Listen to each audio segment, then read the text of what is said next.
Foreign service একাডেমিতে বিভিন্ন রাজনৈতিক দলের সঙ্গে ঐকমত্য কমিশনের বৈঠক শেষে ব্রিফিং চলছে। দর্শক, আমরা এখন সরাসরি চলে যাচ্ছি সেখানে। সম্পন্ন না হয় পরবর্তী সরকার সেটা ধারাবাহিক কন্টিনিউশন রাখবে, বাস্তবায়ন করবে।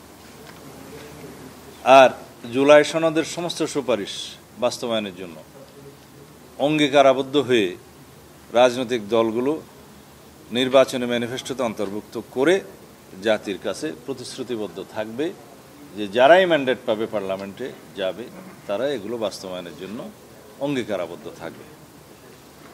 4, যে সমস্ত বিষয়গুলো সংবিধান সংশোধনী সংক্রান্ত সেই বিষয়গুলো এখন প্রতিশ্রুতি আকারে, অঙ্গীকার আকারে স্বাক্ষর করে সেই প্রতিশ্রুতিগুলো বাস্তবায়নের জন্য পরবর্তীতে গঠিত জাতীয় সংসদে 2 বছরের মধ্যে সমস্ত সংশোধনীগুলো বাস্তবায়নের জন্য প্রতিশ্রুতিবদ্ধ থাকবে। এইভাবে আমাদের বিষয়গুলো আমাদের পক্ষ থেকে বলা হয়েছে। এখানে প্রশ্ন এসছে যে প্রভিশনাল কনস্টিটিউশনাল অর্ডার জারির মধ্য দিয়ে এই সাংবিধানিক সংশোধনীগুলোকে এখনই কার্যকর করা যায় কিনা।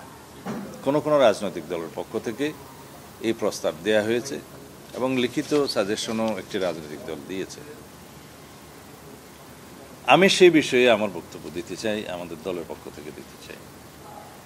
এখানে কিছু রেফারেন্স এসছে শহীদ রাষ্ট্রপতি জিয়াউর রহমানের সময়ে প্রোক্লামেশন আকারে যে সমস্ত কনস্টিটিউশনাল আর্টিকেলের ক্ষেত্রে প্রোক্লামেশন জারি করা হয়েছে, রাষ্ট্র পরিচালনা করা হয়েছে, সেই একই প্রক্রিয়ায় যেন এটা করা হয়।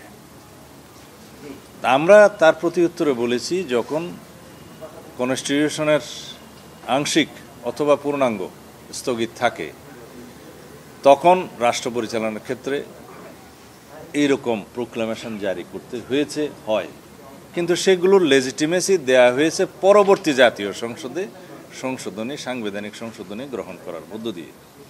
যেমন তখন 4th সংশোধনের মাধ্যমে যে বাকশাল প্রতিষ্ঠা করা হয়েছিল একদলীয় শাসন ব্যবস্থা, সেটাকে বিলুপ্ত করে বহুদলীয় গণতন্ত্রের পতন মুক্ত